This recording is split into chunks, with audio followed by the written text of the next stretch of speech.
They told him to leave. A homeless veteran, standing alone at the edge of the memorial, shoulders pulled in like a man trying to take up less space in a world that had already forgotten him. He didn't argue, didn't lift his eyes. He just whispered a quiet, "Sorry," and turned away. He barely took one step when it happened. A single trumpet note, soft, pure, cut through the morning silence. People stopped walking.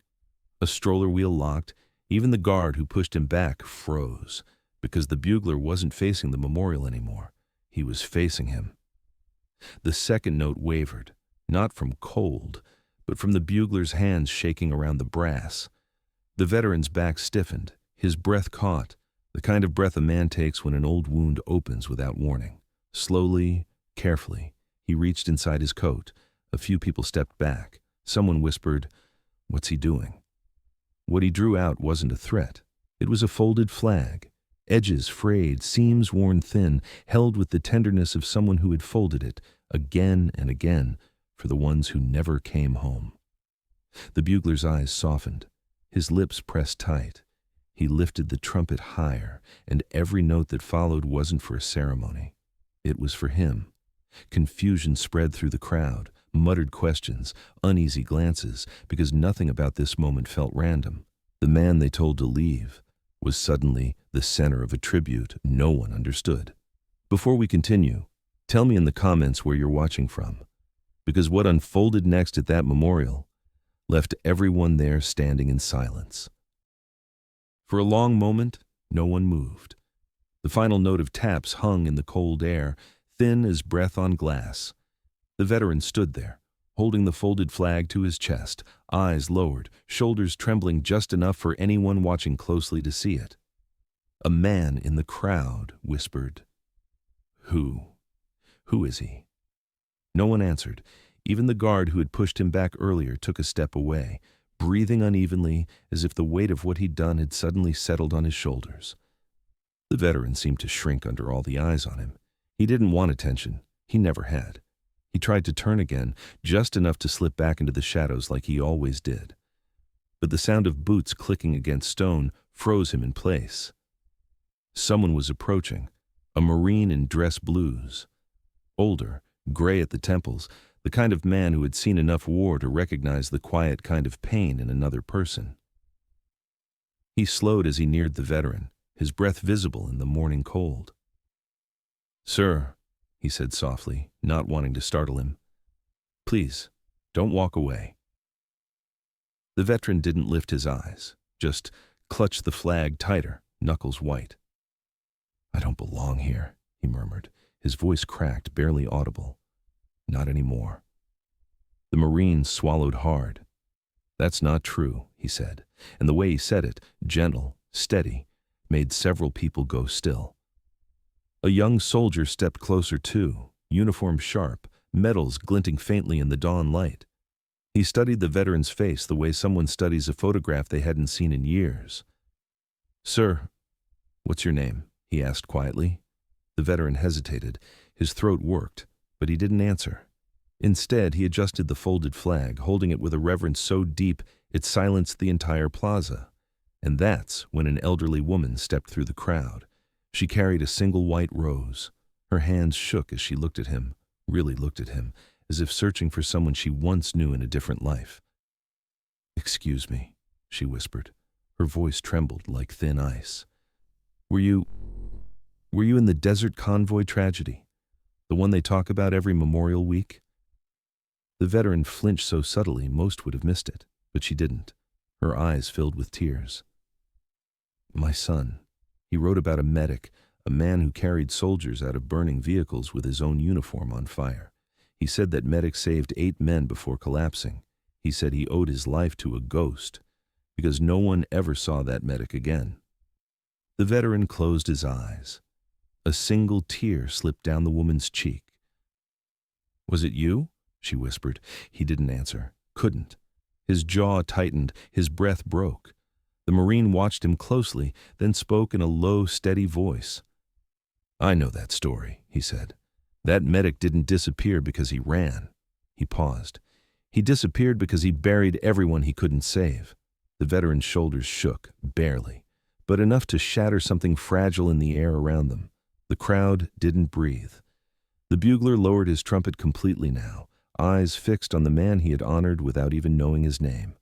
Before anyone spoke again, the young soldier stepped closer, noticing something the others hadn't. "Sir," he said gently, "your hands, the way you hold that flag, people only hold it like that when—" The veteran looked up for the first time. His eyes were red and broken and full of memories he'd spent a lifetime trying to outrun. "When it's not your first one," he finished quietly. The young soldier's breath caught. A few people gasped. The guard who pushed him earlier wiped at his face, ashamed. The veteran held the flag tighter. His voice barely carried, but everyone heard it like a whisper against stone. "This one belonged to my best friend. I promised I'd bring him home." Emotion swept through the crowd like a wave. Someone pressed a hand over their mouth. Another stepped back, tears in their eyes. And then, a girl in her 20s, wearing an honor guard uniform too big for her small frame, stepped forward from the line. Her boots clicked softly on the stone. Her face was pale, eyes wide with disbelief. "Sir," she whispered, voice trembling. "Who was your friend?" The veteran hesitated. His lips parted, his voice barely a breath. "Aaron," he said. "Aaron Reed." The girl's knees nearly buckled, because that was her father's name. Her hand rose to her mouth as tears flooded her eyes. She whispered something no one else could hear. The Marine stepped toward her, but she gently pushed past him, eyes locked on the veteran like gravity itself had pulled her forward. "You," she whispered, voice breaking. "You're the man my father wrote about." The veteran froze. Time froze. The girl reached for the folded flag as if it were sacred. He died calling your name," she said. "He said you saved everyone else. He said if you ever came home, I should thank you."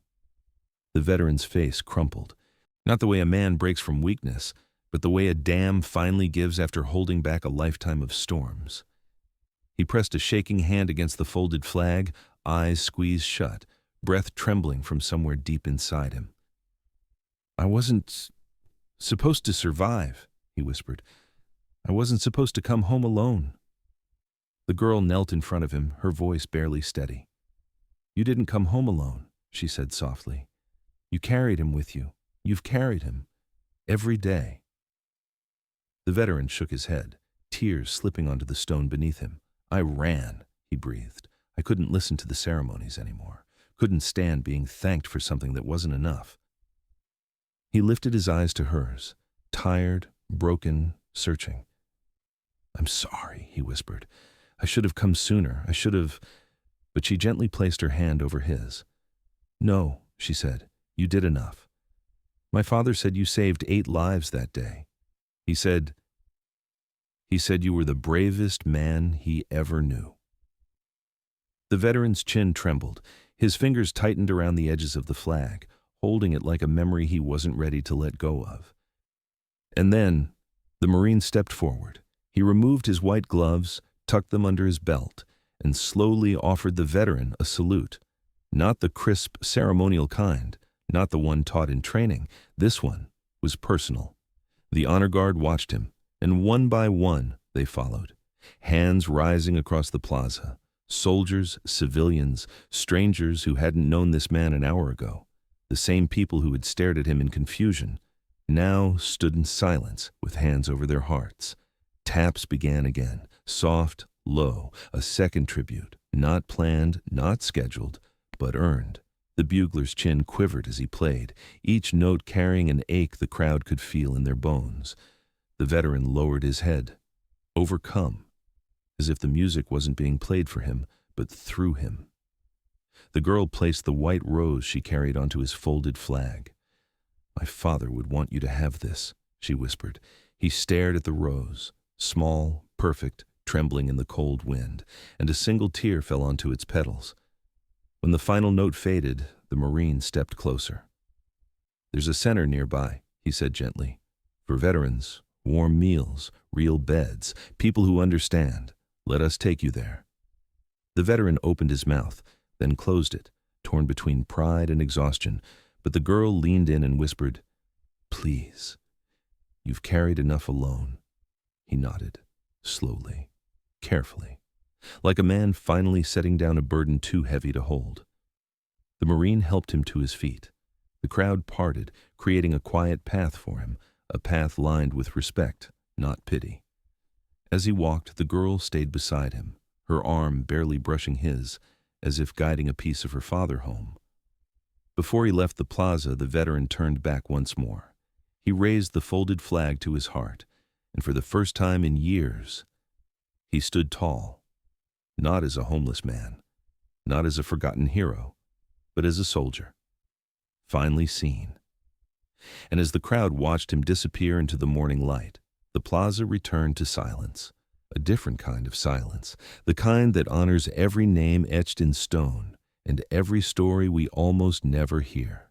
If this story touched you, take a moment to like the video and subscribe to Mindfront so you never miss the next one.